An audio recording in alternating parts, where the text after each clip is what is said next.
sakhmel darang katon hian Lunglai zawng mo kimchi Thlunglu ni reng Zaithiam Hlim zai reng pawh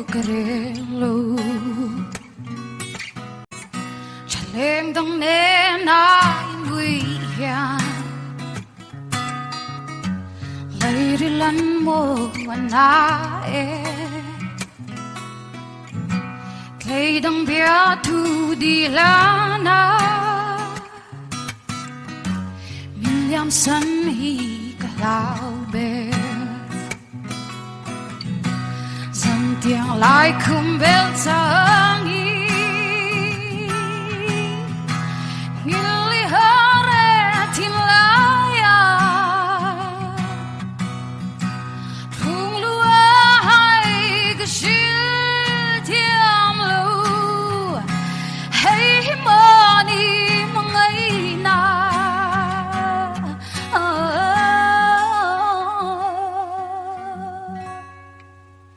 khingbai belh reng hian Hmangaihna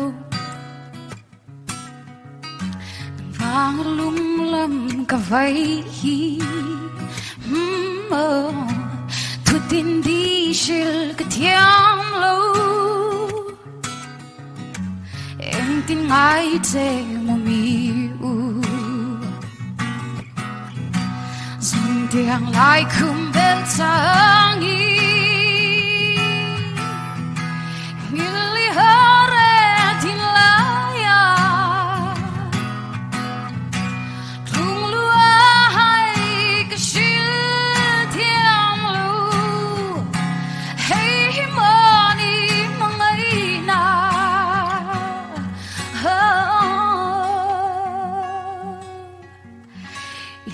belh reng hian Hmangaihna